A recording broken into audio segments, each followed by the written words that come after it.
안녕하세요. 오늘 저희가 함께 들여다볼 설교문은 기초라는 어쩌면 조금은 진부하게 들릴 수 있는 주제를 다루고 있습니다. 그런데 이 설교문을 읽다 보면 우리가 평소에 얼마나 이 기초를 간과하고 있는지, 그리고 그게 얼마나 위험한 생각인지 아주 서늘하게 깨닫게 됩니다. 그렇죠. 보통은 눈에 보이는 성과나 화려한 외관에 집중하기 마련이니까요.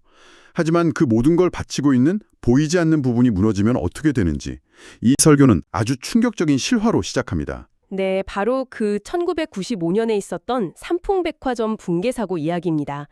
저도 어릴 때 뉴스에서 봤던 기억이 희미하게 남아있는데 다시 자료로 보니까 정말 끔찍하더라고요. 단 5분 만에 건물이 완전히 주저앉았어요. 맞습니다.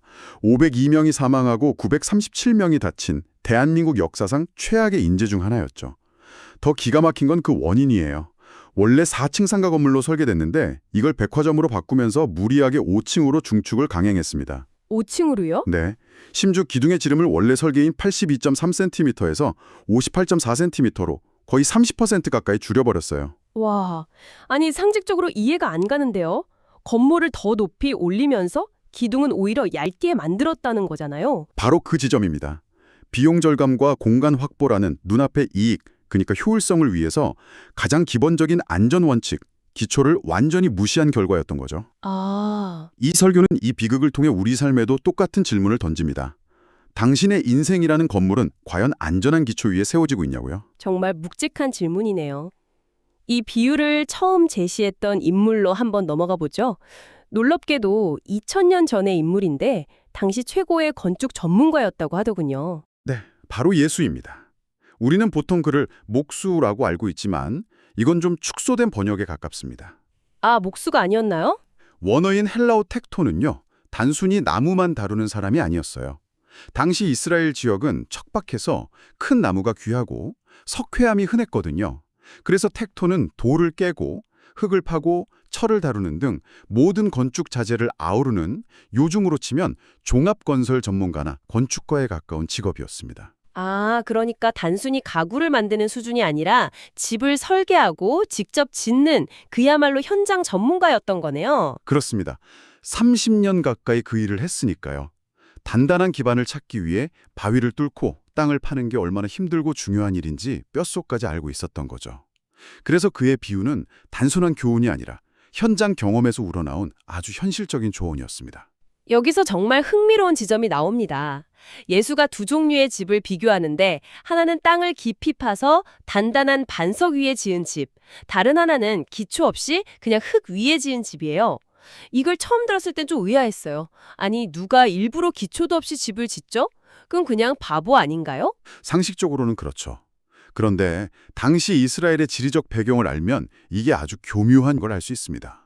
이스라엘에는 와디라고 불리는 마른 계곡, 즉 건천이 아주 많습니다. 와디요? 네, 건기에는 물이 완전히 말라서 아주 넓고 평평한 땅이 드러나죠. 아, 평소에는 그냥 강바닥이 아니라 넓은 평지처럼 보인다는 말씀이시군요. 맞습니다.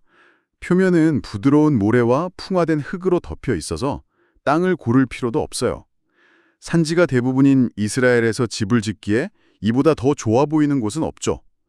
땅 파는 수고도 덜고 시간도 아끼고 비용도 절약할 수 있습니다. 아주 스마트라고 효율적인 선택처럼 보이는 거예요. 와, 그 얘기를 들으니 느낌이 확 오네요. 요즘 시대가 추구하는 가치랑 똑같잖아요. 최소 노력으로 최대 효과를 내는 것, 가성비, 효율성을 최고로 치는 문화 말이에요. 어쩌면 흙 위에 집을 짓는 사람은 바보가 아니라 당시 기준으로 보면 굉장히 약삭빠른 현실주의자였을 수도 있겠네요. 정확히 그 지점입니다. 반면에 반석 위에 집을 짓는 건 완전히 미련해 보이는 일이죠. 설교에 따르면 단단한 안반층이 나올 때까지 몇 주 혹은 몇 달 동안 계속 땅을 파 내려가야 합니다. 몇 달 동안이요? 네, 정과 망치로 돌을 쪼개고 지렛대로 옮기고 파낸 흙과 돌을 일일이 바구니로 날라야 하는 엄청난 중노동입니다. 결과물이 나오기까지 시간은 하염없이 걸고 겉으로 보기엔 그냥 삽질만 하는 것처럼 보이겠네요. 옆집은 벌써 뼈대 울리고 지붕 덮고 있는데 말이죠. 그렇죠. 그런데 재미있는 건 일단 집이 다 지어지고 나면 날씨가 좋을 때는 이 두 집이 겉으로는 아무 차이가 없어 보인다는 겁니다. 아, 그게 핵심이군요. 네, 한쪽은 엄청난 수고를 들였고 다른 한쪽은 아주 효율적으로 지었지만 평온할 때는 그 차이가 드러나지 않습니다. 진짜 차이는 위기가 닥쳤을 때, 즉 이스라엘의 우기가 찾아왔을 때 드러납니다. 이 우기라는 게 그냥 비가 좀 많이 오는 수준이 아니라고 들었습니다. 전혀 다릅니다. 갑작스럽게 쏟아지는 폭우로 돌발 홍수가 발생하는데 성경은 이걸 탕류, 즉 거대한 흙탕물 줄기라고 표현합니다. 말라있던 와디에 갑자기 2~3m 높이의 거대한 물줄기가 산사태처럼 흙과 바위를 쓸어담아 맹렬한 속도로 쏟아져 내리는 거죠. 새삼에. 이때 겉보기에 단단했던 흙바닥은 물을 만나면서 결속력을 잃고 순식간에 액체처럼 변해버립니다. 아, 그 지진 났을 때 땅이 물처럼 변하는 액상화 현상이군요. 맞습니다. 결국 흙 위에 효율적으로 지은 집은 그 기초가 통째로 쓸려 내려가면서 순식간에 파괴됩니다. 하지만 깊은 안반 위에 미련하게 뿌리 내린 집은 그 거센 탕류에도 끄떡없이 서 있는 거죠. 자, 이 비유가 정말 소름 돋는 건 이게 단순한 건축 이야기가 아니라는 점입니다. 여기서 집은 우리의 인생 전체를, 기초공사는 우리 삶의 가치관과 신념을 세우는 과정을 의미하죠. 이 비유의 바로 앞구절이 핵심을 꿰뚫습니다. 너희는 나를 불러 주여 주여 하면서도 어찌하여 내가 말하는 것을 행하지 아니하느냐. 바로 그겁니다. 주여, 주여라고 말로 고백하는 건 쉽습니다. 그건 흙 위에 집을 짓는 것처럼 빠르고 편하죠. 하지만 그 말을 듣고 행하는 것, 즉 삶으로 살아내는 것은 반석이 나올 때까지 땅을 파는 고된 과정과 같다는 겁니다. 여기서 아까 나눴던 효율성의 문제가 다시 등장하는 것 같아요. 신앙생활에서도 사람들은 효율을 따지잖아요. 최소한의 헌신으로 최대한의 축복을 받고 싶어 하죠. 일주일에 한 번 예배 참석하는 걸로 의무를 다했다고 생각하고 나머지 6일은 세상의 방식, 그러니까 흙의 논리를 따라 살아가는 거죠. 아주 날카로운 지적입니다. 설교 신앙의 3단계를 제시하는데요. 첫째, 내게 나와. 이건 관계의 시작이고요. 둘째, 내 말을 듣고. 지식의 습득이죠. 그리고 마지막 셋째가 행하는 자, 즉 삶의 실천입니다. 대부분의 사람들이 두 번째 단계, 즉 듣는 것에 머무릅니다. 성경 지식은 많고 좋은 설교도 많이 듣지만 정작 삶의 결정적인 순간에는 그 말씀대로 살지 않는 거죠. 그게 바로 주초 없이 흙 위에 집을 짓는 것과 같다는 거군요. 듣고 보니 이 행함이라는 게 단순히 착한 일을 하라는 윤리적인 차원을 넘어서는 것 같습니다. 설교에서는 내 생각과 하나님의 말씀이 부딪힐 때 나의 뜻을 내려놓는 과정이 바로 땅을 파는 행위라고 설명하더군요. 네, 그게 이 비유의 가장 깊은 통찰입니다. 여기서 어려운 선택은 단순히 선과 악 사이의 선택이 아닐 수 있습니다. 오히려 쉬운 선과 어려운 선 사이의 선택일 때가 더 많죠. 쉬운 선과 어려운 선이요? 예를 들어 나에게 상처 준 사람을 무시하고 연을 끊는 것은 어찌 보면 쉬운 선입니다. 내 마음의 평화를 지키는 거니까요. 하지만 성경이 말하는 어려운 선은 그를 용서하는 것입니다. 이건 내 모든 감정과 상식에 반하는 정말 바위를 깨부수는 것 같은 고통스러운 과정이죠. 아, 쉬운 선과 어려운 선이라니 정말 와닿네요. 내 경험과 이성이 이게 맞아 라고 소리치는 길이 사실은 흙으로 된 길일 수 있다는 거잖아요. 예를 들어 커리어를 선택할 때 더 안정적이고 연봉 높은 길을 택하는 게 합리적이죠. 하지만 내면의 소명이나 가치가 다른 길을 가리킬 때 그 불안하고 비효율적으로 보이는 길을 택하는 것이 바로 반석을 파는 행위가 될 수 있겠군요. 전적으로 동의합니다. 세상의 가치관, 즉 흙은 우리에게 끊임없이 속삭입니다. 남들도 다 그렇게 살아?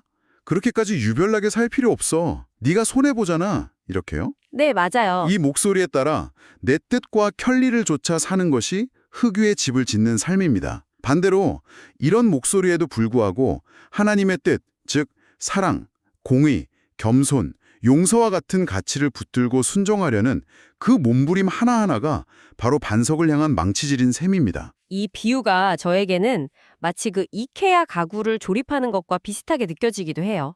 설명서를 꼼꼼히 읽고 그대로 따르는 건 정말 귀찮고 더디잖아요. 그냥 눈대중으로 대충 조립하면 훨씬 빠르고 그럴듯해 보이죠. 아, 그렇죠. 하지만 처음으로 그 위에 앉거나 무거운 걸 올려놓는 순간, 즉 탕류가 닥치는 순간 와르르 무너져 내리는 거죠. 그 지루하고 고된 설명서를 읽는 과정이 바로 깊이 파는 과정이었던 겁니다. 아주 적절한 비유입니다. 인생의 진가는 평온할 때 드러나지 않습니다.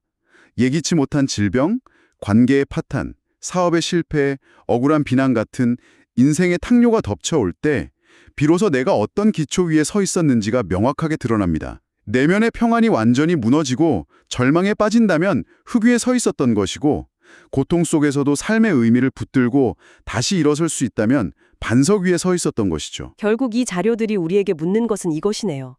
당신의 인생이라는 집은 지금 어디에 세워지고 있습니까?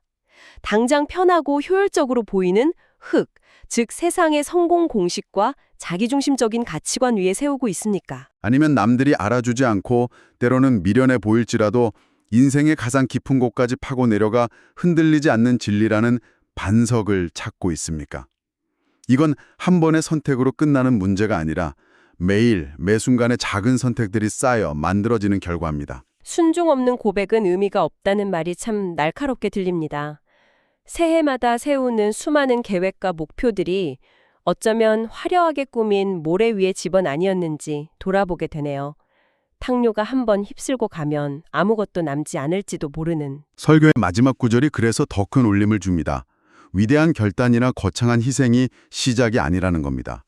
오히려 자신의 생각과 하나님의 말씀이 충돌하는 아주 사소한 일상의 순간, 내 경험과 이성이 이게 합리적이야 라고 외칠 때, 그럼에도 불구하고 내 생각을 포기하고 말씀에 순종하는 그 작은 한 걸음이 바로 인생을 반석 위에 세우는 첫 번째 기초석이 된다고 말합니다. 그 작은 순종 하나하나가 모여서 거대한 반석과 연결되는 튼튼한 기초가 된다는 거군요. 그렇습니다.